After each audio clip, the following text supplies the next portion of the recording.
अस्सलाम वालेकुम बेटे, कैसे हैं आप? ठीक ठाक हैं? उम्मीद है आप सारे बच्चे ठीक ठाक होंगे, खैर खैरियत से होंगे और अपना लॉकडाउन एंजॉय भी कर रहे होंगे, पढ़ भी रहे होंगे। दोनों चीज़ें साथ साथ चलनी हैं। बार बार कह चुका आप लोगों से, पढ़ाई भी ज़रूरी है और ऑब्वियसली एंजॉयमेंट भी बहुत इम्पॉर्टेंट है, बहुत ज़रूरी है आप बच्चों के लिए और उसके बगैर गुजारा नहीं है। आज हम अपना चैप्टर 13 उसी को कंटिन्यू कर रहे हैं। हमने स्टार्ट किया था लास्ट लेक्चर में और हम यहाँ तक पहुँच चुके थे।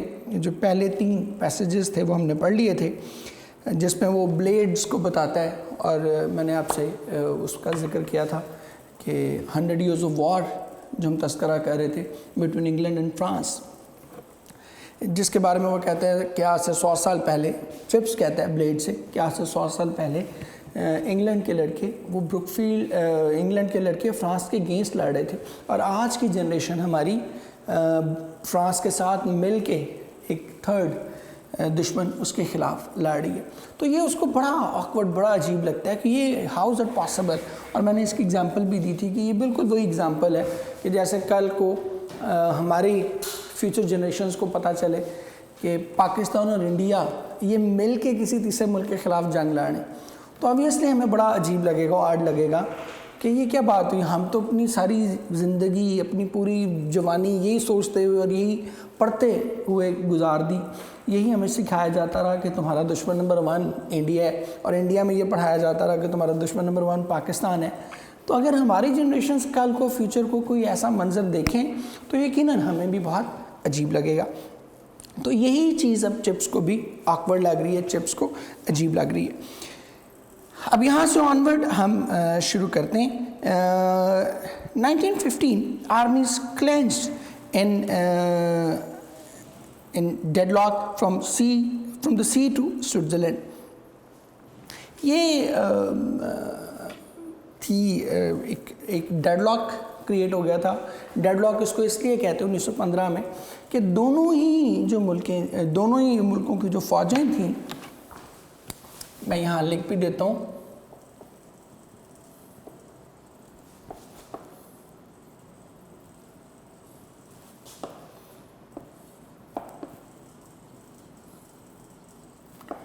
इन ट्रेंचेस, इन्होंने खंदकें खोद के उन खंदकों में छुप गए थे और दोनों ही एक दूसरे का इंतज़ार करते रहे कि कौन पहला वार करता है, कौन इस मुहासरे को, इस घेरे को फॉर द फर्स्ट टाइम तोड़ने की कोशिश करता है। कि बज़ाहिर एक तरह से जंगबंदी भी थी कि बाकायदा उस तरह से मतलब जंग नहीं लड़ी जा रही थी, लेकिन दोनों खंदकें खोद के अपनी अपनी जगह तैयार बैठे हुए थे इस मौके की तलाश में कि हमें मौका मिले तो हम दूसरे पर झपट पड़े।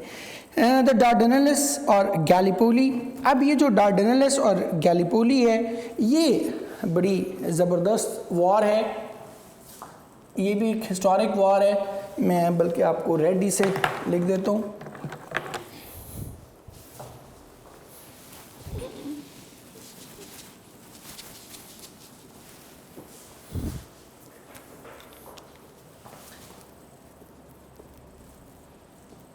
गैलीपोली ये it was fought near Turkey और इसकी एक बड़ी सिग्निफिकेंस थी। 1915 से 1917 तक, लड़ी गई डार्डेनेल्स और गैलीपोली की बात करूँ, 1915 से 1917 तक ये जंग लड़ी गई थी। और इसकी ख़ास बात क्या थी? Ottoman military won that battle। जो खिलाफत उस्मानिया की फ़ौज थी उन्होंने ये जंग जीती थी और ऑटोमन एम्पायर की तरफ से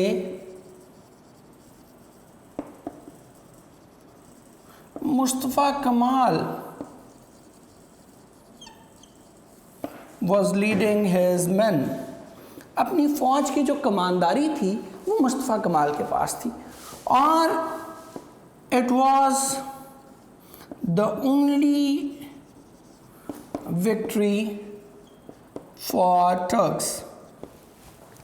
जो तुर्क कौम थी, ठीक है, उनके लिए ये वाहिद विक्ट्री थी, और ये विक्ट्री इस वजह से भी बहुत इम्पॉर्टेंट है कि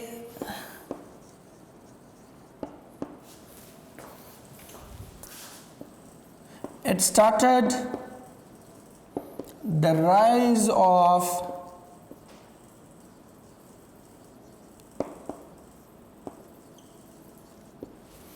मुस्तफ़ा कमाल। मुस्तफ़ा कमाल का जो उरूज है वो इस वार से एक्चुअली शुरू हुआ, और बहुत ही ज़बरदस्त किस्म की ये जंग थी, ठीक है। और इसमें हमें, चूँकि हमारा ख़ास तौर पर जो मुसलमान हैं हम लोग, इनकी एक साइकी है, आपने नोटिस की होगी कि हमारे हीरोज़ वो सारे वॉरियर्स हैं। आप यहाँ भी, आप अपने सिलेबस में भी देखें तो हमारे हीरोज़ कौन हैं? वो जो जंगें लड़ने वाले जंगजू, हमारी एक मिजाज का, तबीयत का हिस्सा है। एक कह लें कि ये जो एटीट्यूड है ना टुवर्ड्स द वॉरियर्स, वो हमारे एक मिजाज का हिस्सा है। लव फॉर द वॉरियर्स है हमारे मिजाज का हिस्सा है। तो मुस्तफ़ा कमाल को भी जो मकबूलियत मिलना शुरू हुई वो इस जंग से मिलना शुरू हुई। इस जंग ने बेसिकली मुस्तफ़ा कमाल को वो राइज़ दिया, वो बूम दिया कि यहाँ से फिर वो एक, चूँकि जंग जीती, पूरी इत्तेहादी अफवाज उसके अगेंस्ट थी। क्योंकि आपको पता है कि जो ऑटोमन एम्पायर थी वो, मैं इधर लिख भी देता हूँ, ऑटोमन एम्पायर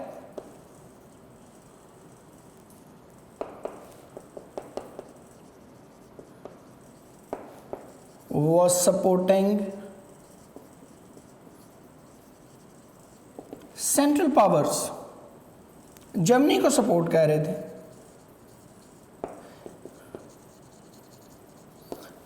उसके अगेंस्ट लड़े थे ये, ठीक है, इंग्लैंड के। तो ये एक बहुत बड़ा शॉक था, और चूंकि अकेले मुस्तफ़ा कमाल ने सारी इत्तेहादी अफवाज को शिकस्त दे दी थी, तो इसलिए all of a sudden he became a super hero sort of a character. बहुत उसकी पूरी एक पॉपुलैरिटी बन गई थ्रू आउट टर्की, और फिर वहाँ से वो पॉपुलैरिटी उसने कैश इन की, और करते करते फिर आप देखते हैं कि उसने एक आज़ाद सल्तनत की बुनियाद रखी, जिसको आज हम तुर्की कहते हैं।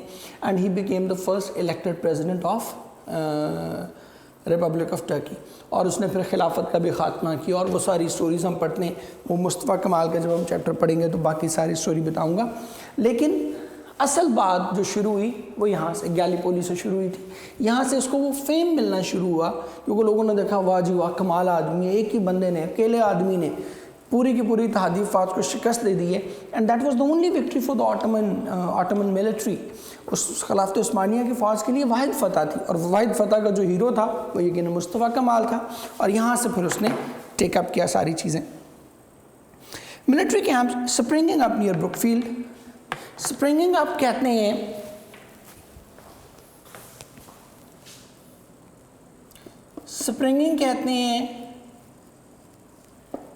emerging, appearing, military camps springing near Brookfield. कहते हैं कि ब्रुकफील्ड के हर जानिब, ब्रुकफील्ड के चारों जानिब मिलिट्री के कैंप्स उभर रहे थे। Soldiers using the play field for sports and training, और वहाँ के फौजी खेलों के मैदानों को अपनी ट्रेनिंग और खेलकूद के लिए इस्तेमाल कर रहे थे। Swift development of Brookfield OTC. Swift कहते हैं रैपिड, इंस्टेंट, और ओटीसी है ऑफिसर्स ट्रेनिंग कॉर्प्स, ठीक है। ये डिफरेंट कोर्स बनी होती है ना, आपने अक्सर ये सुना होगा टीवी में भी, कोर कमांडो कॉन्फ्रेंस। तो वो कोर क्या है, एक फौज के पूरे यूनिट को, बेसिकली एक सेक्शन को कोर कहते हैं। तो दो तरह की कोर्स होती है, एक आम मीडियोकर नॉन ऑफिसर जिसमें फ़ौजी वगैरह होते हैं, और एक ऑफिसर ट्रेनिंग कोर होती है कि जिसमें सिर्फ ऑफिसर्स को भर्ती किया जाता है। अब ब्रुकफील्ड से लोग इतनी ज़्यादा तादाद में जा रहे थे कि ऐसा लगता था कि ट्रेनिंग कोर्स जो है ऑफिसर ट्रेनिंग कोर वो एक अलग से ब्रुकफील्ड की सेपरेट बन जाएगी, क्योंकि ब्रुकफील्ड से बहुत ज़्यादा बच्चे मिलिट्री में शामिल हो रहे थे। Most of the younger masters gone in और इन यूनिफॉर्म, कहते कि ज़्यादातर इसातिज़ा या तो नौकरी छोड़ चुके थे या फिर फौज में शामिल हो गए थे। Every Sunday night in the chapel after evening service Chatteris read out the names of old boys killed together with the short biographies। कहते कि हर शाम, हर इतवार की शाम को after in the chapel after evening service, service कहते हैं prayer, ठीक है, दुआया तकरीब। कहते हैं कि हर इतवार शाम की दुआया तकरीब के बाद चैट्रस कत्ल हो जाने वाले लड़कों के नाम और उनके मुख्तसर हालात ज़िंदगी पढ़ता। वेरी मूविंग, मूविंग का मतलब यहाँ पर है, मूविंग का मतलब है यहाँ पर इमोशनल, बड़ा ही आपको जो जज्बाती कर दे, वेरी मूविंग। कहते हैं कि ये मंजर बहुत जज्बाती था। But Chips in the back pew under the gallery, back pew under the gallery, back pew का मतलब है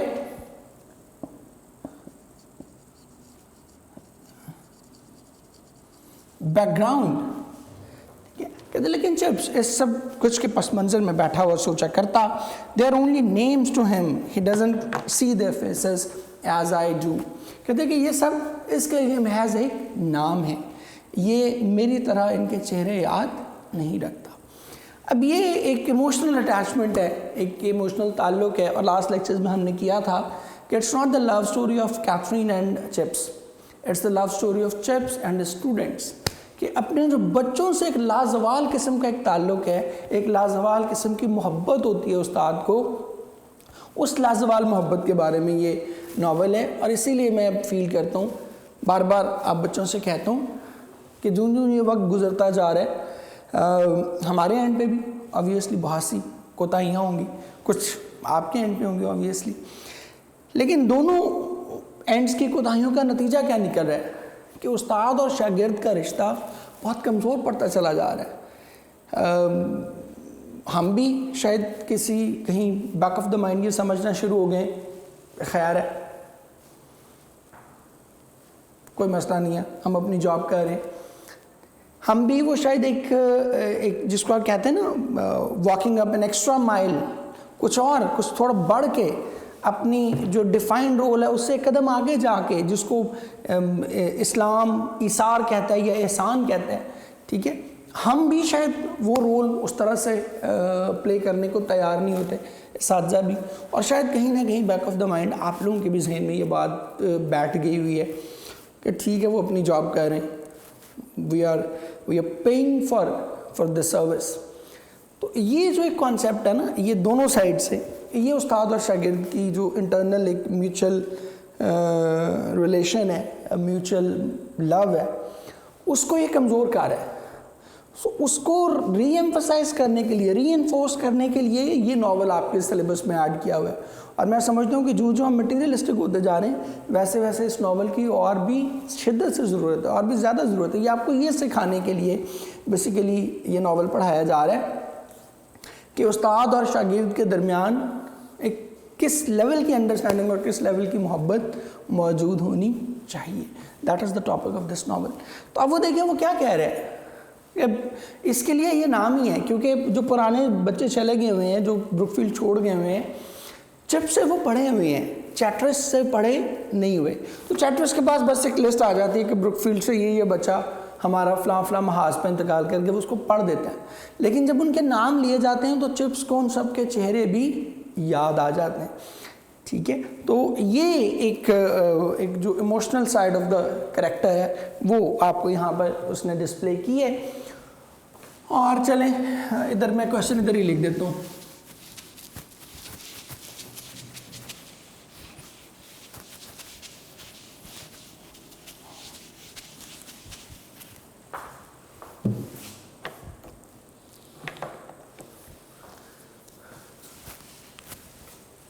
दो क्वेश्चंस आते हैं जी। What did Chatteris do after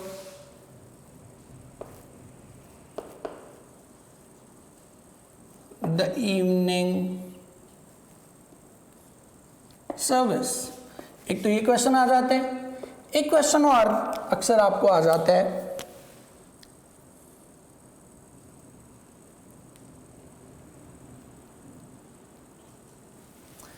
एक क्वेश्चन अक्सर आपसे पूछ लिया जाता है,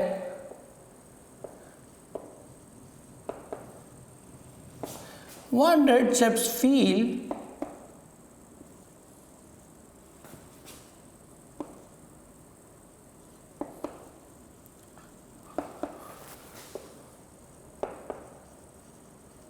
the names of the boys killed in war? कि जब जंग में कत्ल हो जाने वाले लड़कों के बारे में नाम पुकारे जाते थे तो चिप्स कैसा महसूस किया करता था? 1916 द सोम बैटल, अब ये बहुत ही खौफनाक जंग थी, one of the most devastating Wars, और इसको मैं आपको बता भी देता हूँ, it was fought in 1916।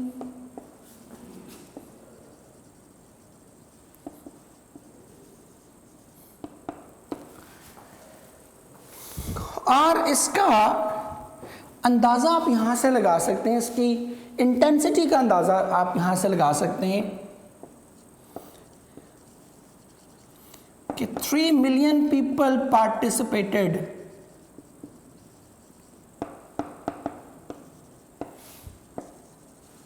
In this war. 30 lakh लोग, 30 लाख फौजी इस जंग में हिस्सा लिया था। और 30 लाख पता है कितना होता है? 30 लाख का मतलब ये है कि पाकिस्तान और इंडिया की सारी फौज मिला ली जाए, रिजर्व मिलिट्री भी मिला ली जाए, तो फिर भी हमारी तादाद 30 लाख नहीं बनती। दोनों मुल्कों की एक एक फौजी भी जंग में शामिल हो जाए तो फिर भी 30 लाख नहीं बनते। तो उसमें 3 मिलियन लोग, 30 लाख लोग, उसमें आप उसकी ज़रा मैसिवनेस का आइडिया करें कि how vast war it would be, कितनी कोई बड़े लेवल पे, कितनी बड़ी सतह पर ये जंग हो रही होगी। और जब आप इसकी इंटेंसिटी की बात करते हैं तो वो यहाँ से देख लें कि 1 मिलियन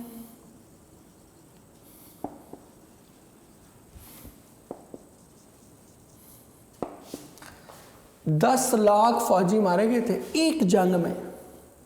और 10 लाख फौज अगर आप जानना चाहते हैं कि कितनी है तो आप यहाँ से अंदाज़ा कर लें कि पाकिस्तान की टोटल मिलिट्री 6 लाख है। मतलब पाकिस्तान की टोटल मिलिट्री का तकरीबन डबल, 190%। इतने फौजी एक जंग में मारे गए थे। और ये क्यों आपको बताया जा रहा है, ये बार बार मैं कहता हूँ कि Mister Chips is extremely relevant to us, हमारे लिए बहुत ज़रूरी है। ये मैं इसलिए बताया जा रहा है कि भाई जंग बहुत तबाहकुन चीज़ होती है। जंग कोई फूलों की सेज नहीं है, ये कोई ऐसी कोई लवेबल, कोई इंजॉयबल चीज़ नहीं है। हम जो बात बात पे निकल पड़ते हैं ना, और हमारी वो जो जोश है वो हमें बार बार उकसाता है कि जी एक ही बार जनाब इंडिया का काम तमाम कर दें। इंडिया वालों को भी ऑब्वियसली इसी तरह, चूँकि उनके अभी ब्रॉटअप ऐसे नफ़रत पे पालते हैं हम लोग, तो उनको भी यही पढ़ाया जाता है कि पाकिस्तान 2 मिनट में ख़त्म हो जाएगा। नहीं ख़त्म होता, ठीक है। यहाँ पर 2 छोटे छोटे मुल्क हैं, ऑस्ट्रिया और सर्बिया। आप अगर इनको नक्शे पे ढूंढना चाहेंगे तो शायद आपको नज़र भी नहीं आएंगे। उन 2 मुल्कों के दरमियान जंग शुरू हुई जिसमें पूरी दुनिया एंगेज होगी। तो 2 अगर न्यूक्लियर पावर्स के दरमियान जंग होगी तो you can very well imagine कि उसका नतीजा क्या होगा, ठीक है। And they do not remember, he doesn't see their faces as I do. इसको भी एज आई डू को कर लीजिएगा। मैंने आपको बताया था कि is, am, are, was, were, as और then, इन सब के बाद क्या लगेगा? एंड सबके बाद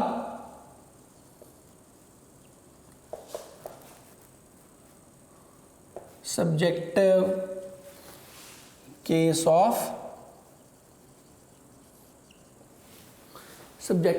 ऑफ प्रोनाउन लगेगा। तो एज आई डू लिखा है।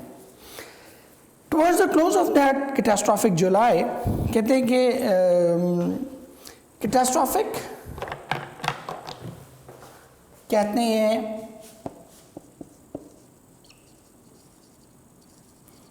डेवस्टेटिंग,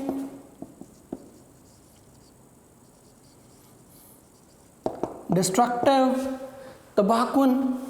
कहते कि इस तबाहकुन जुलाई के अख्ताम तक Chatteris talk to Chips one afternoon, Chatteris एक शाम एक दोपहर मिसेस चिप्स से मिलने के लिए आया एट मिसेस विकेट के हाँ। और यहाँ देख लें एट मिसेस विकेट्स, कोई स्पेसिफिक बिल्डिंग होगी तो हमने कहा था एट यूज करेंगे। He was overworked and overworried. अब ये कैटास्ट्रॉफिक जुलाई कौन से है? ये जुलाई इसी सॉम बैटल की बात हो रही है, क्योंकि ये जो सॉम बैटल थी ये स्टार्ट हुई थी जुलाई 16 से लेकर नवंबर 16 तक, 4 माह। और 4 माह में कितने लोग मर गए हैं? 10 lakh. It means 0.25 million people per month. 2.5 lakh लोग हर महीने मर रहे थे सिर्फ एक बैटल ग्राउंड में। ये है जंग, इतनी खौफनाक चीज़ होती है। ठीक है, तो ये कैटास्ट्रॉफिक जुलाई उसको क्यों कह रहे हैं? क्योंकि शुरू में बहुत कैजुअलिटीज़ हुई थी। और यही मैंने आपको एक बार एक चीज़ और भी रिपीट करा दूं, ये सॉम बैटल ही थी जिसने पासा पलट दिया था। आपको याद है ना, हमने 2 चीज़ें कही थी। एक क्या कहा था? पहला हाफ सेंट्रल पावर्स का, दूसरा एलाइड पावर्स का। तो ये एलाइड पावर्स की पहली बड़ी विक्ट्री थी जिसने जंग का पासा पलट दिया। और वहाँ से फिर बरतानिया ऐसा जीतना शुरू हुआ कि उसने कंप्लीट विक्ट्री फिर ऑल ओवर द वर्ल्ड एक तरह से उसने कहने के अचीव की, जिसमें खिलाफत उस्मानिया भी टूटी और बहुत कुछ हुआ फिर। He was overworked and overworried and looked very ill। कहते हैं कि वो बहुत ज़्यादा काम कर चुका था, बहुत परेशान था और बहुत बीमार लग रहा था। To tell you the truth, Chipping, I'm not having too easy a time here। कहते हैं कि जब सच्ची बात तो ये है कि मेरा वक्त यहाँ कुछ अच्छा नहीं गुजर रहा। I'm 39, you know, and unmarried, and lots of people seem to think that they know what I ought to do। कहते हैं कि तुम जानते हो कि मैं 39 साल का हूँ और अभी कंवारा हूँ, और बहुत सारे लोग ये समझते हैं कि वो ज़्यादा बेहतर जानते हैं कि मुझे क्या करना है। Also I happen to be diabetic, sugar का मरीज़ होना, ज़ियाबतीस का। कहते तो मुझे ज़ियाबतीस का मर्ज भी लाक है। I couldn't pass the blindest MO. MO means, मैं ऊपर लिख देता हूँ, MO stand for medical officer. कि अगर कोई अंधा मेडिकल ऑफिसर भी मेरा चेकअप करे तो मैं उसका टेस्ट भी पास नहीं कर पाऊंगा। But I do not see why I should pen a medical certificate on my front door. Pen कहते हैं फैक्ट्स। कहते लेकिन मैं नहीं समझता कि मुझे अपने दरवाजे पर मेडिकल सर्टिफिकेट टांगना चाहिए। अब ये वो क्यों कह रहे हैं कि ठीक है मेरी सेहत ख़राब है, सब कुछ है, लेकिन मैं अपनी सेहत की वजह से ये बहाना नहीं बनाना चाहता कि मैं इसलिए काम नहीं कर पा रहा क्योंकि मेरी सेहत ख़राब है। मैं अपने दरवाजे के ऊपर मेडिकल सर्टिफिकेट लगा दूं ताकि कोई मुझसे मेरी बुरी कारकर्दगी के बारे में ना पूछे। Chips hadn't known anything about this. कहते चिप्स इस मुतल्लिक कुछ नहीं जानता था। It was a shock to him for he liked Chatteris. कहते कि ये उसके लिए एक हैरान कुन बात थी क्योंकि वह चैट्रस को पसंद करता था। द लेटर कॉन्टीन्यूड, लेटर बाद वाला, मतलब 2 लोगों की बात हो रही है, चिप्स की और उसकी चैट्रस की। तो चैट्रस का जिक्र अब बाद में आया है, तो इसलिए जो बाद वाला है उसको कहते हैं लेटर। द लेटर कॉन्टीन्यूड, कहते हैं कि मुखर ज़िक्र ने अपनी बात जारी रखी। You see how it is, Ralston fill the place up with young man, all very good of course. कहते हैं कि तुम जानते हो कि रॉल्सन ने ब्रुकफील्ड में बहुत से नौजवान लोग भर्ती किए और वो सब के सब यकीनन बहुत अच्छे हैं। But now most of them have joined up. कहते लेकिन अब उनमें से joined up means joined up the military, कि अब उनमें से ज़्यादातर लोग फौज में शामिल हो गए हैं। And the substitutes are pretty dreadful. Dreadful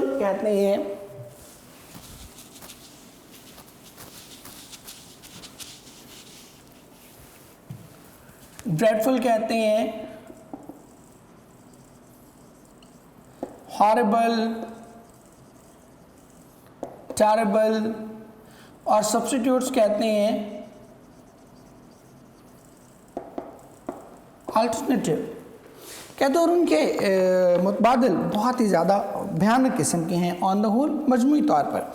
they pouring down a man's neck in prep। कहते उन्होंने हाजिरी लेते वक्त एक बच्चे के हलक में स्याही उंडेल दी।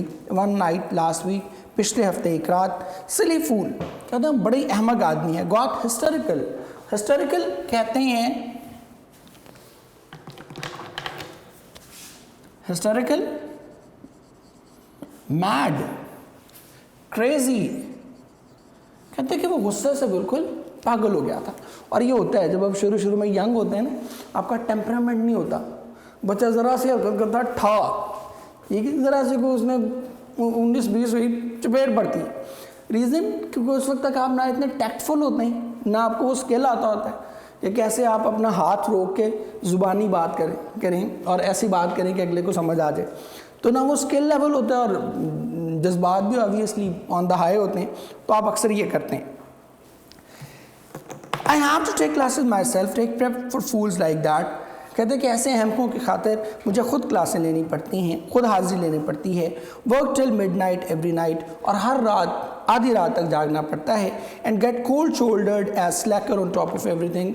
कोल्ड शोल्डर्ड होता है क्रिटिसाइज्ड,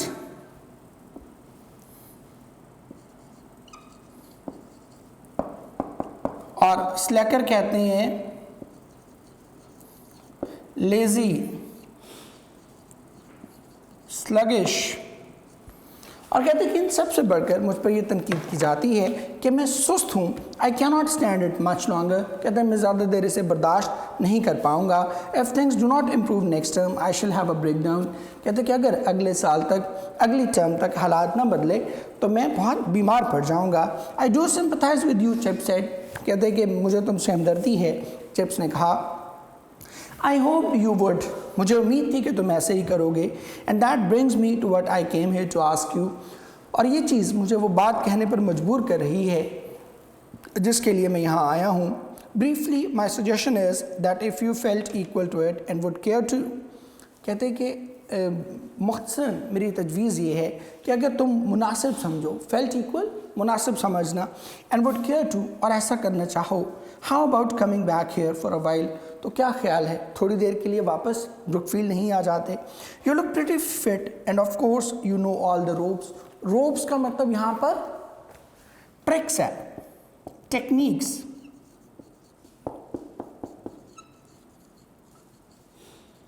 ये वो वाली रोप्स हैं जो जगलर नहीं करते, बाजीगर जो करते, एक्रोबेट्स करते, वो एक रस्सी से दूसरी। तो ऑल द रोप्स का मतलब क्या है कि तुम उन सारे करतबों से वाकिफ हो। अब ये एक बहुत बड़ी achievement as a hero Chips के लिए कि वो चिप्स जिसको ब्रुकफील्ड रखने पे तैयार नहीं था, अब वो इतना पॉपुलर है कि अब उसको कह रहे हैं कि भाई तो वापस आ जा, तेरे बगैर ये निज़ाम नहीं चल सकता। You will have to be there, तुम्हें सपोर्ट करना पड़ेगा सिस्टम को, अदरवाइज ये सिस्टम नहीं चलेगा। I do not mean a lot of hard work for you. You need not take anything strenuously. You need not take. Need not के बाद मैंने आपको बताया था, need not के बाद क्या आएगा? Bare infinitive। कहते कि तुम्हें किसी भी चीज़ को बहुत ज़्यादा संजीदा लेने की ज़रूरत नहीं है। Just a few odd jobs here and there as you choose। कहते कि मैं अपनी पसंद से, तुम्हारी पसंद से तुम्हें एक दो छोटे मोटे काम दूंगा।